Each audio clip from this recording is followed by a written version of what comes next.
प्रिय विद्यार्थियों, आज के ऑनलाइन क्लासेज में हम बीएससी सेकेंड ईयर के ट्रांजिशन एलिमेंट के बारे में पढ़ रहे थे।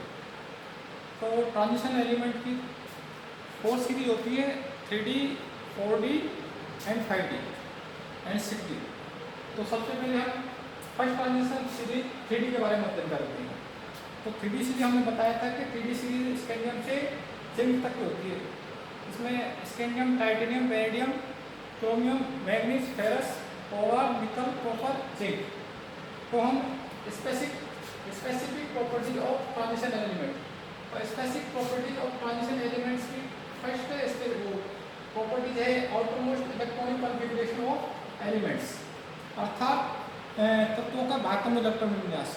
तत्वों के बाह्यतम इलेक्ट्रॉनिक विन्यास के आधार पर भी हम उनके भौतिक एवं रासायनिक गुणों के बारे में भी बता सकते हैं।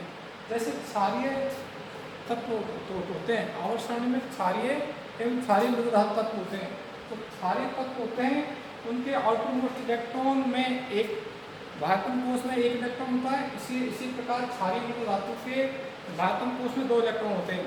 जैसे हम उसके वर्ग में ऊपर से नीचे जाते हैं तो सब में एक एक इलेक्ट्रॉन होते हैं। उसके आधार पर भी हम उसके भौतिक एवं रासायनिक गुणों के बारे में बता सकते हैं। जैसे क्षारीय धातु के सभी में बाह्यतम कोश में इलेक्ट्रॉन होते हैं, तो उनके भौतिक और रासायनिक गुणों में भी समानताएं होती है। इसी प्रकार हम संक्रमण तत्वों के बारे में जानते हैं कि संक्रमण तत्वों में जब हम उनके 3D सीरीज में जाते हैं तो उनके जो आउटरमोस्ट में जो इलेक्ट्रॉन होते हैं उनके आधार पर भी हम उनके भौतिक एवं रासायनिक गुणों के बारे में बता सकते हैं। तो इस प्रकार एक वर्ग में ऊपर से नीचे की ओर जाने पर एक एक कोश बढ़ता है, लेकिन बाह्यतम इलेक्ट्रॉन विन्यास वही रहता है। इसके आधार पर उनके हम गुणों की व्याख्या कर सकते हैं। दूसरी प्रॉपर्टी होती है एटॉमिक साइज ऑफ एलिमेंट, मतलब तत्वों का परमाणु आकार। किसी तत्व के गुणों को प्रभावित करने वाला दूसरा कारक उसका परमाणु आकार होता है। किसी तत्व के भौतिक एवं रासायनिक गुणों की तीव्रता उसके परमाणुीय आकार पर निर्भर करती है। जैसे क्लोरीन होता है, उसका इलेक्ट्रॉन विन्यास होता है 1s2, 2s2, 2p6, 3s2, 3p5। इसी प्रकार ब्रोमीन होता है जिसका परमाणु क्रमांक 35 होता है, तो 1s2, 2s2, 2p6, 3s2, 3p6, 310, 4s2, 4p5। इनका बाह्यतम इलेक्ट्रॉन विन्यास तो समान होता है, लेकिन इनका आकार अलग अलग होता है। इनके आकार के अलग अलग होने के कारण ये हेलोजन होते हुए इनकी गुणों में भिन्नता होती है। इस कारण से क्लोरीन तो एक गैस होती है, जबकि ब्रोमीन एक द्रव, और इसके नीचे आने वाला हेलोजन आयोडीन एक ठोस होता है। तो ये दो विशिष्ट गुण हो गए, तत्वों का बाह्यतम इलेक्ट्रॉन विन्यास और तत्वों का परमाणु आकार।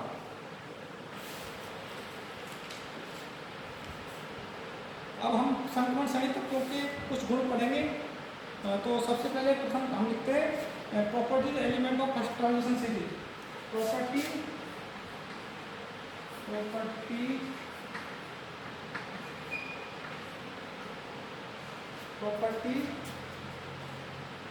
Of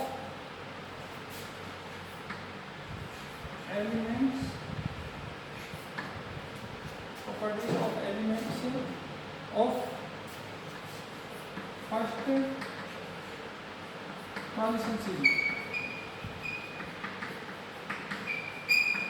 properties of element of first transition series, इसमें सबसे पहला होता है इलेक्ट्रॉनिक विन्यास।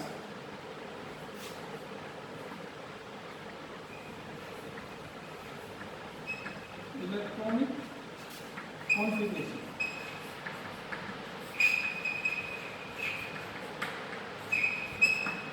इलेक्ट्रॉन विन्यास, तो संक्रमण तत्वों के जो गुण होते हैं उनमें पहला होता है इलेक्ट्रॉन विन्यास। तो इलेक्ट्रॉन विन्यास हम बना सकते हैं इसके जैसे 3D सीरीज के स्कैंडियम से जिंक तक का होता है।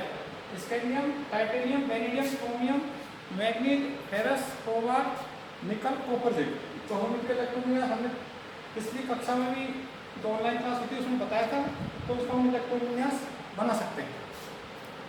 तो जैसे स्कैंडियम होता है, इसका स्कैंडियम में से इलेक्ट्रॉन विन्यास का स्कैंडियम हो गया, देखो स्कैंडियम परमाणु क्रमांक होता है इसका 21, तो इसका हो गया 1s2, 2s2, 2p6,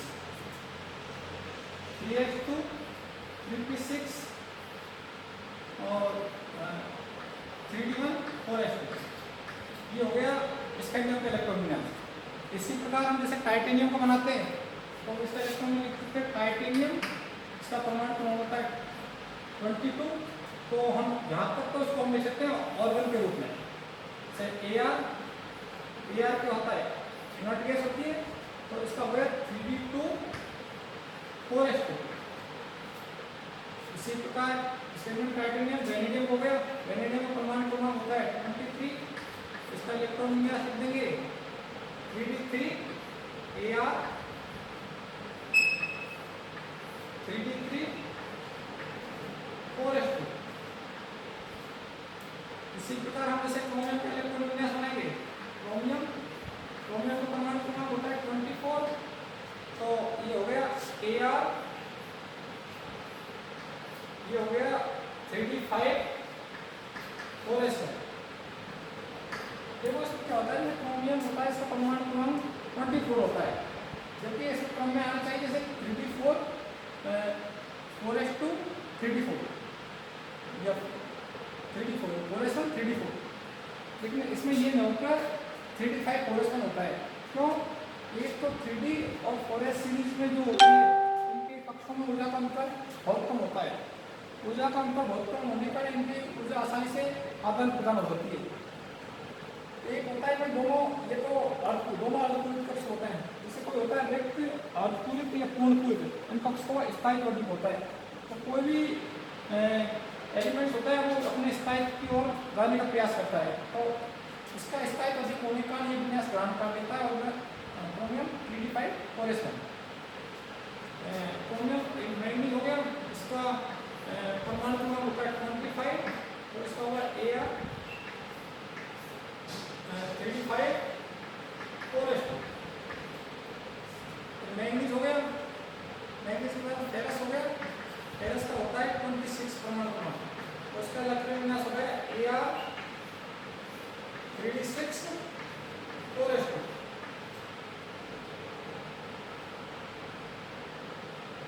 कोबाल्ट हो गया, इसका हो गया 27 परमाणु क्रमांक, इसका इलेक्ट्रॉन विन्यास होता है AR 3d7 4s2। इससे कोबाल्ट में निकल आ जाता है, निकल का परमाणु क्रमांक होता है 28, और इसका इलेक्ट्रॉन विन्यास होता है AR 3d8 4s2। कॉपर हो गया, 29 परमाणु क्रमांक, इसका इलेक्ट्रॉन विन्यास होता है AR 3d10 4s1। देखो कॉपर का इसमें 3d10 4s स्थान होता है इसका विन्यास, क्योंकि ये 3d10 तो पूर्ण विन्यास हो गया, ये अर्धपूर्ण हो गया, तो इनका स्थायित्व अधिक होने का ये विन्यास ग्रहण कर लेता है। और लास्ट होता है जिंक, जिसका परमाणु क्रमांक होता है 30, इसका होगा AR 3d10 4s2। तो संक्रमण श्रेणी के तत्वों का जो पहला गुण होता है वो इलेक्ट्रॉन विन्यास होता है। इलेक्ट्रॉन विन्यास हमने इसके नियम से जिंक तक का बना के दिया, तो ये हमारा इलेक्ट्रॉन विन्यास हो गया। अब दूसरी प्रॉपर्टी आती होता है, उसका होता है एटॉमिक एवं आयनिक रेडियस, परमाणुविक एवं आयनिक ऊर्जा। तो हम ये बोर्ड को है ना हटा देते हैं इसको।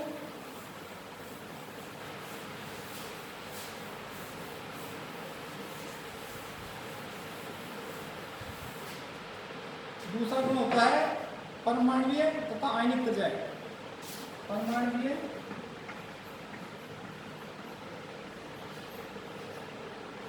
तथा आयनिक ऊर्जा।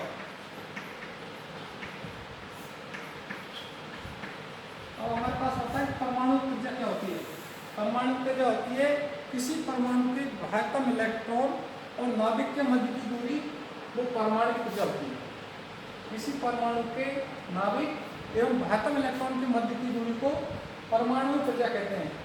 इसी प्रकार आयनिक ऊर्जा होती है किसी आयन के बाह्यतम इलेक्ट्रॉन और नाभिक के मध्य की दूरी, वो आयनिक ऊर्जा होती है। संक्रमण श्रेणी के तत्वों में यदि हम 3D की तरफ देखें, स्कैंडियम से जिंक की तरफ, जैसे ये स्कैंडियम हो गया, स्कैंडियम से हम जिंक की तरफ जाते हैं, तो इनकी परमाणु त्रिज्याएं प्रारंभ में तो अधिक होती है, लेकिन धीरे धीरे कम होती जाती है और बाद में जिंक के बाद में बढ़ती जाती है। बढ़ती हुई परमाणु संख्या के साथ साथ परमाणु त्रिज्या में कमी आती है, लेकिन ये कमी अधिक नहीं होती है। बीच के तत्वों में तो परमाणु त्रिज्या स्थिर हो जाती है और अंत में बढ़ने लग जाती है। इसके लिए निम्न दो कारण है। किसी परमाणु की त्रिज्या या आकार को दो कारकों पर निर्भर करती है। किसी परमाणु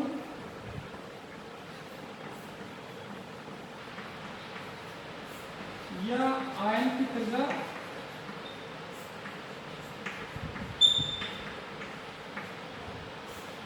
दो कारकों पर निर्भर करती है।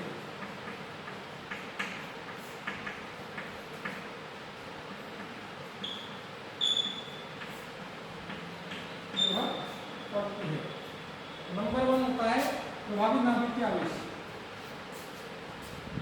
या बाह्य इलेक्ट्रॉन में नाभिकीय मध्य आकर्षण। बाह्य इलेक्ट्रॉन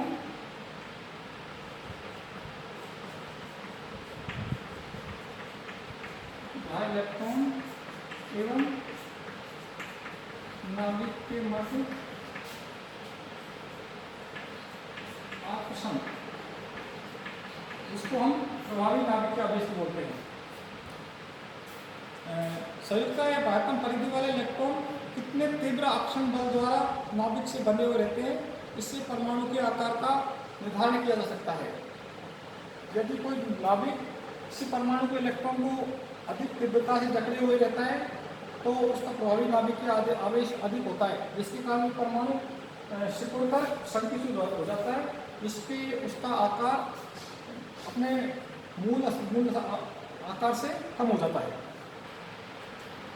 नाभिक जितने तीव्र आकर्षण बल द्वारा परिधि के इलेक्ट्रॉनों को आकर्षित किए हुए रहेगा, परमाणु का आकार उतना ही छोटा होगा। नाभिक का आकर्षण बल उसमें उपस्थित प्रोटॉनों की संख्या पर निर्भर करता है। अतः यदि मुक्त क्वांटम संख्या समान है, अर्थात बाह्यतम कोश वही है, तो परमाणु संख्या के बढ़ने के साथ नाभिक में प्रोटॉनों की संख्या बढ़ेगी, जिससे उससे आकर्षण बल बढ़ेगा, फलस्वरूप उसका परमाणु आकार कम हो जाएगा। यही कारण है कि एक आवर्त में बाएं से दाएं ओर जाने पर बढ़ती हुई परमाणु संख्या के साथ उसका आकार कम होता जाता है।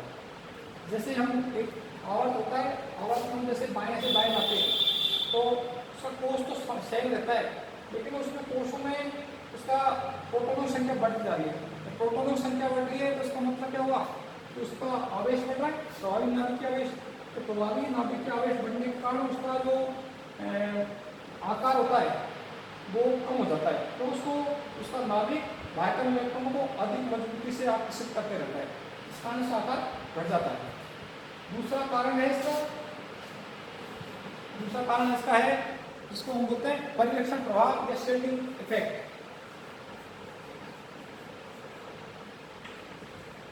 परिलक्षण प्रभाव या उसको बोलते हैं शील्डिंग इफेक्ट।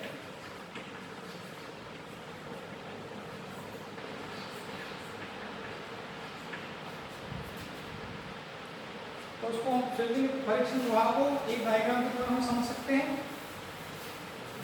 वो देखो, जैसे किसी परमाणु है, ये इसका नाभिक हो गया, ये उसके बाह्यतम इलेक्ट्रॉन हो गए, ये उसके बाह्यतम इलेक्ट्रॉन हो गए। परमाणु के नाभिक के चारों इलेक्ट्रॉन वृत्ताकार कक्षों में चक्कर लगाते रहते हैं,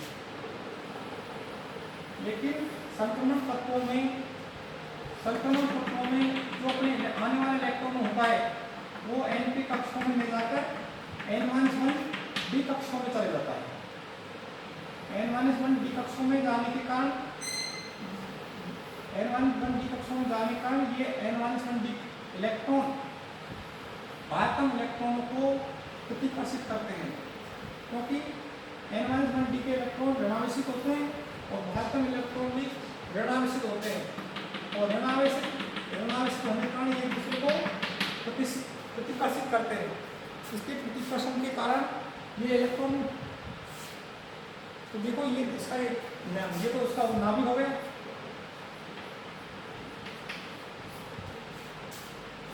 ये N-1 विकक्षक होता है संक्रमण तत्वों का N-1 विकक्षक,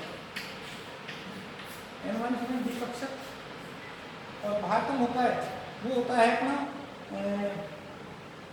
NS कक्षक, NS कक्षक, NS कक्षक। ये बाह्यतम इलेक्ट्रॉन ये नाभिक के द्वारा आकर्षित हुए रहते हैं, नाभिक द्वारा आकर्षण।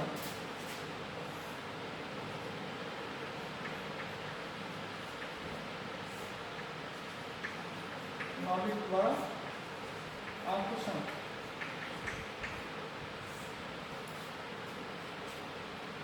और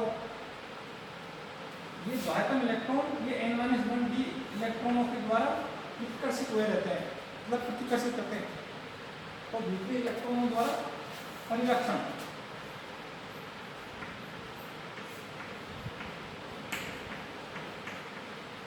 भीतरी इलेक्ट्रॉनों द्वारा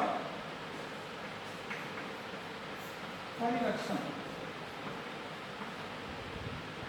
तो इस प्रकार हम ये कह सकते हैं कि ये परिरक्षण प्रभाव नाभिक के प्रभावी नाभिक के आवेश का जो प्रभाव होता है उसको कम करता है। प्रभावी नाभिक के आवेश के कारण तो जो परमाणु होता है उसका आकार संकुचित होता है, लेकिन परिरक्षण प्रभाव के कारण इसके आकार बढ़ जाता है। तो हम इस प्रकार संक्रमण श्रेणी के 3D सीरीज को इस प्रकार समझ सकते हैं कि ये नाभिक हो गया, ये बाह्यतम इलेक्ट्रॉन हो गए, और जो 3D सीरीज में जो इलेक्ट्रॉन आने वाला इलेक्ट्रॉन होता है वो N-1d कक्षकों में जाता है। N-1d कक्षकों में जाने के कारण ये N-1d कक्षक NS कक्षकों के इलेक्ट्रॉनों को प्रतिकर्षित करते हैं, क्योंकि तो दोनों ऋणावेशित होते हैं। प्रतिकर्षित करने के कारण ये इसके आकार को थोड़ा कर देता है।